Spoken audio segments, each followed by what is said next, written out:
All About Me is what I thought was going to be a solo show, but it is now all about me and all about Dame Edna. And one of the fun things is how we are able to come together in peace and harmony and try and work it out, try and make our show work, having been thrust together unexpectedly. In coming back to Broadway, I keep wishing I'd never been away from Broadway. It's, in a sense, my natural habitat to be here. I've played all over the world. I'm an Australian. I'm a friend of the Queen's. I've made my name in London, in Australia. I've done shows in Scandinavia, the Netherlands, in Hong Kong, in the Far East, in Africa and Egypt. But Broadway feels like home. The journey of the piece, which is, of course, meant to be silly and entertaining, it's not a play, is how they cope with suddenly showing up on stage at the same time. I mean, and so they go through a process of first misunderstanding, then they go through being angry and wanting the other one to go away.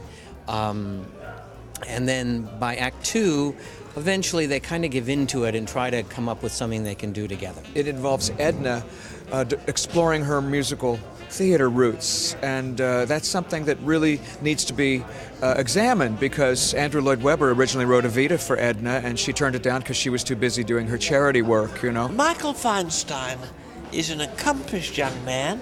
He sings, he plays the piano, and with me he'll be acting and dancing. We'll be doing a bit of a Fred Astaire and Ginger Rogers together, and I think people will feel they're getting two shows for the price of one. There's a lot of original material, and then there's also, you know, the great standards that Michael loves singing. So we get a lot of that. We get a lot of Dame Edna's comedy. We got a special material written for her. We also have specialty material written for the two of them. You know, a title song. Just a lot of fun. For a little while, I didn't really want to write anything of Dame Edna, and then when I would write something, and I would say, "Now, are you okay with that line?" And I remember one day he said, "Well, I like the idea. Let me see what..." And I thought, "Oh, that's fine. That made me feel good." I think I'm very lucky that I bring happiness and joy to people without even trying. They just see me.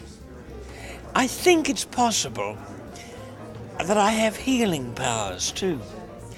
Because in cleaning the theatre, they've found funny things under the seats. They have. They've found an artificial leg once, teeth, very often teeth, neck braces, and prosthetic devices. I think it's just a really fun evening. And I think what's going to be fun about it is that you don't know what to expect. You know, which is why I'm like, anyone I'm talking to, I'm not telling them too much, and it's like I'm just occurring to me today, because I think it's fun for the audience to just go in there and say, wow, we got these two people, what are they going to do together? How are they going to do it together? When one is with Dame Edna, there is no point in trying to compete. Edna has her unique qualities and her charm and her characteristics that cannot be topped or bettered by anybody else. So basically, I just have to kind of stay out of the way if I know what's good for me.